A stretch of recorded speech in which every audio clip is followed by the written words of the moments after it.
What is it that you think they say? And I've asked people in every type of business, entrepreneurs, CEOs of corporations, really successful people. If you want to be successful, do blank.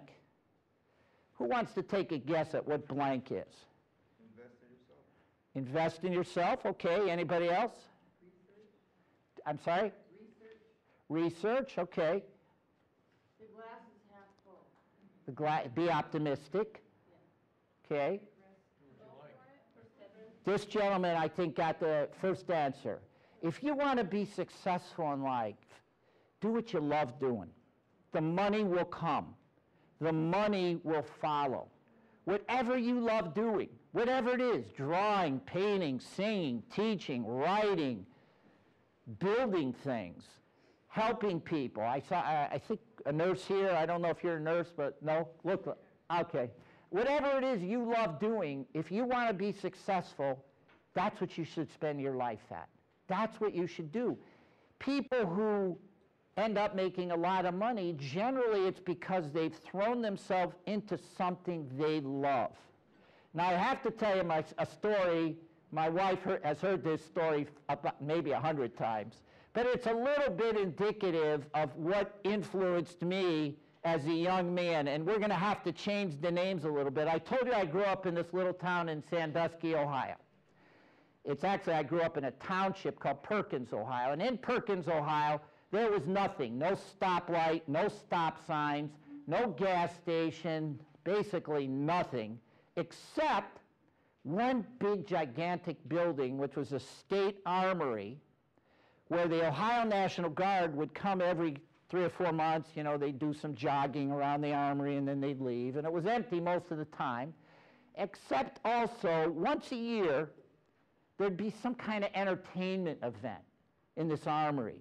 Somebody would rent it out and have a gigantic something, because it was huge. It was like 3 football fields, big, big, big.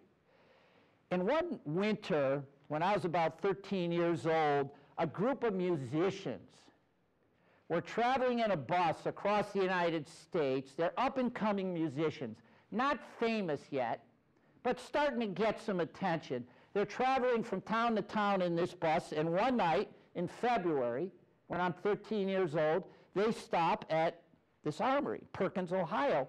Now, of course, we knew they were coming, and it had been advertised in all the surrounding towns, and they had set up like 1,000 folding chairs. They made a stage, you know, like this, and they put up all these gigantic amplifiers, and, you know, they were expecting maybe 1,000 people to come. So that night, about 6 o'clock, the bus arrives at the armory, the musicians get out, they unload their equipment, so forth and so on, and 6:30, a gigantic snowstorm. Huge. The concert, by the way, is scheduled for 8 p.m.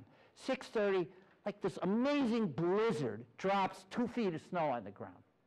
Now the musicians are all in the armory, and nobody can get there except me and like 5 other of my friends, because we live right next to the armory. So we show up in the armory, there's 1,000 chairs, these gigantic amplifiers, and 5 of us. So we sit in the front row, of course. And out on the stage come, there's like 7 or 8 different acts. Out on the stage come the one act after another after another. So the first act comes out, and you know, it's like a singer, a woman. She looks out, she sees 5 people. And it's so awkward, so embarrassing, because she's expecting 1,000. Of course, she knew the snow, but and there's 5 like farm boys sitting in the front row. And here she is, and she cannot get off the stage fast enough. You know, she mouths through her song, because they're already there, so the promoter says, you know, the show must go on. She can't get off the stage fast enough. Next act comes out. Maybe it's 2 people, you know, a duo. They can't get off the stage fast enough. It's incredibly painful. Until the last guy. Now, I'm praying some of you have heard of this guy, because I'm old. Who here has heard of Tom Jones? Oh my gosh, great! Great! Tom Jones must have been like, I don't know, I'll say he was 20 years old at the time. And he had this new song. Who here has heard of What's new, pussycat? Terrific. So Tom Jones comes out, and he says, and he shocks us. The five of us are sitting in the front row. He actually looks at us. And he says to us, and he has this heavy Welsh accent. I can't imitate it. But he says, gosh, I'm so sorry for what happened tonight. This is crazy. We have this terrible blizzard. But I want to thank the five of you that got here tonight for showing up. And he sings What's New, Pussycat. He's blasting it out like he's at Caesar's Palace with 10,000 people. And there's nothing in the room to deaden the sound. The place is shaking. So Tom Jones finishes his song. Of course, the five of us give him a great standing ovation. And he walks off the stage. And you know, as I'm slogging it home in the snow that night, it hit me. This guy isn't about money. This guy's about doing what he loves to do. He loved performing. He didn't care. Maybe he cared, but he didn't let it set him back that there were only 5 farm boys there when they were expecting 1,000 people. He went out there and he threw his whole heart and soul into performing that night. And of course, I don't know if any of you follow Tom Jones. He's still performing all over the world. He's still got this huge following. He was actually in Westport this summer, had a huge crowd. The point is, do what you love.